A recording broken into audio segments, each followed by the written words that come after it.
Hello and welcome to the Long Island Daily Roast. I'm your host, Sally Oda, I'm your host, Gary Lombardi.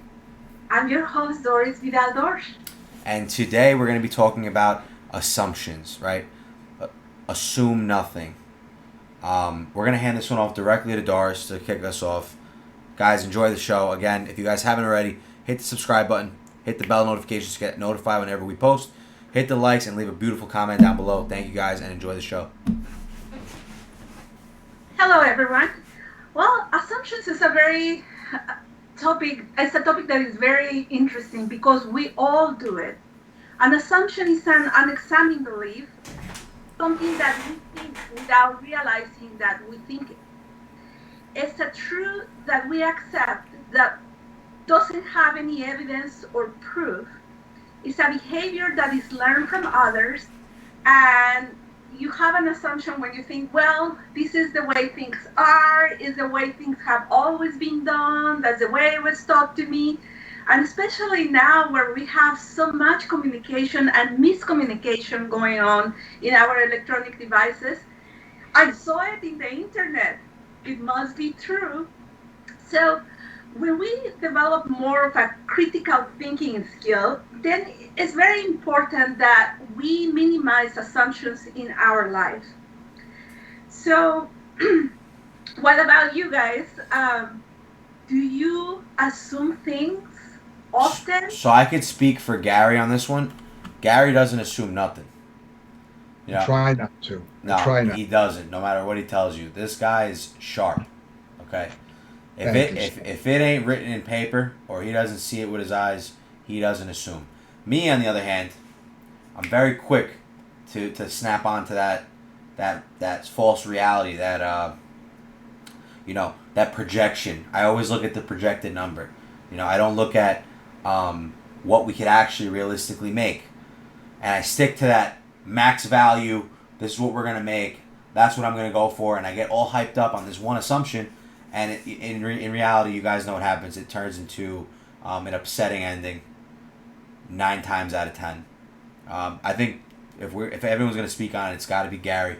Gary, tell us why you should never assume nothing. Well, let me hear a little bit more. Like, give me an example, Sal. Like, where are you currently with that assuming thing? What do you think in the last I don't know month that you've assumed something that caused you Yeah, so I trouble? always had like a projected number in my marketing business in particular. Like I always want to push to get 2 or 3 more clients a month, and I always push to that extent. Now, I get very, very excited when I get a new client. Sometimes I'll get a bigger client than usual. You know, um, like I said, my normal client is really not that expensive, but sometimes I get bigger end companies that want to work with me, and I automatically assume before the deal's even closed that I'm gonna get this deal and I won't even need another client. I'll be happy with what I have. I won't take in any more work, and I'll base my lifestyle or the things that I have planned around my life at that specific time around that one deal that didn't even happen yet. So I get super stoked, super excited that I'm about to nail this one deal, and what happens in a week? The deal never goes through. You know. Yeah. So that's one example that happens often in my lifestyle. I've noticed. Which I think you've come to recognize, which is the first step, and I think you've come to uh, make that change a bit. Also to calm down about it and put it in perspective and deal with it that way. Yeah. So you do adjust that way. Yeah, I found that. I found. I guess I was taught that at an early age. That just being in business with my family and assuming nothing was like a big thing. Because it just caused so much back work. Go back and do it again. So like just I It makes tend. more work, right? In the end. Yeah, you do it. The saying was, we rush. We don't have time to do it right the first time, but we have to make time to do it over again to get it right. So I just found it just saved me a lot of trouble to ask questions, not be sure, and my attitude was, okay, that sounds good. Let me see. and and then look for the possible assumptions in our conversation. And one of them would be like, if we have something scheduled for a time, I'll usually repeat that um, uh, one or two or three times. Sometimes it's, maybe some would consider it being too much, but I found it takes a second to say, okay, 2:30, whatever it is, but it takes a second to just confirm that, as opposed to having and two different places. You're coming on at 1 and 2, and we never get together that day. So it just Mhm. so assuming is a big thing, and I think in business, in anything that's you know serious, assumption is pretty important. At least, so it's something that I try not to do, is assume. I think assumptions. I think in the beginning stages of life, and like when you're really getting started making money, or you just got your first good job. I think you have to make those mal assumptions to really start to understand that nothing really ever really works out the way it's expected to. Sometimes it does, but even in the biggest deals, the most secure deals, something's always not. It doesn't always end the way it's you predicted to.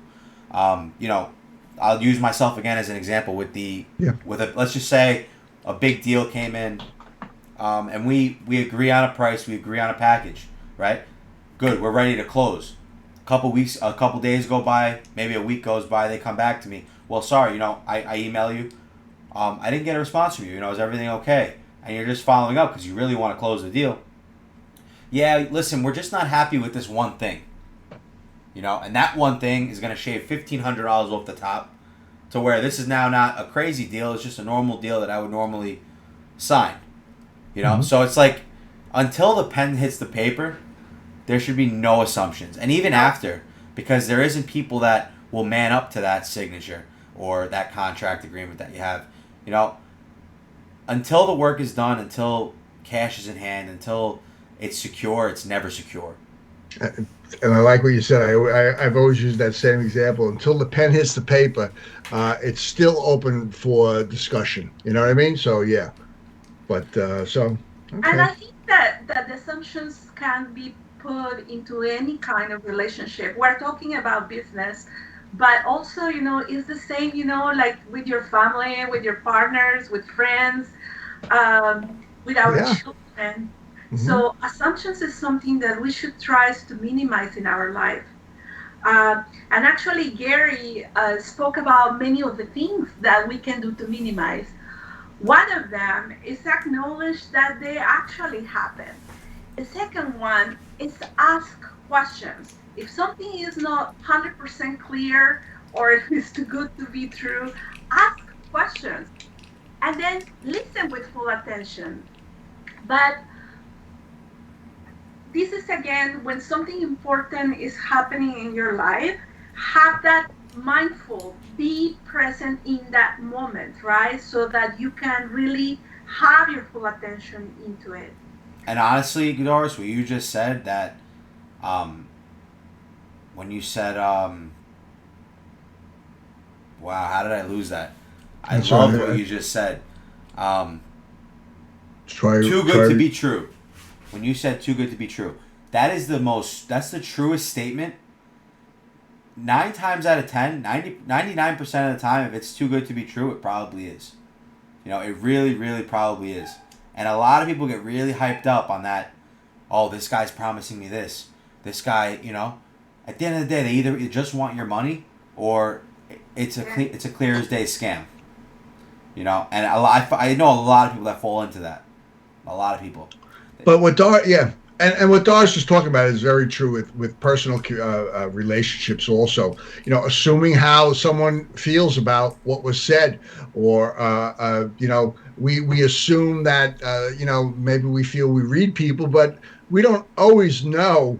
Unless that person tells us precisely what they're thinking. So, that assumption can get us into difficulty, It's like the with game that, telephone. with the relationship. What? You ever play the game telephone?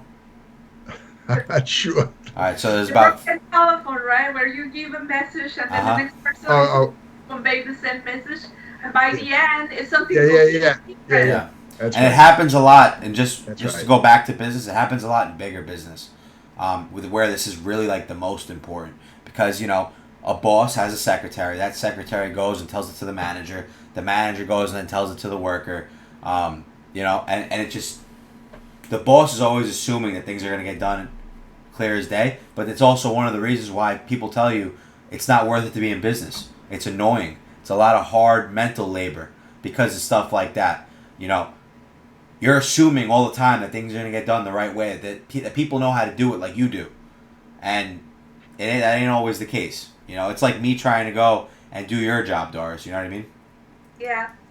But I think that one of the things that was said earlier in our conversation is, in the case of business, put things in writing. It's super important, and then we all agree with what is written, right? And if something is not right, then like you can go back and negotiate or do the things that are necessary to improve that situation. Gary, you have more experience about this, and I guess we're coming close to the end of this episode. Yeah, Gary, you want to close us off? Well, so I had a thought too, and I sort of lost it there. But let me see. Yeah, and in some places, so we're talking about in personal life also. Diane Lowe. That assuming in our personal relationships, and then some places like certain businesses, there's really no room for assumption.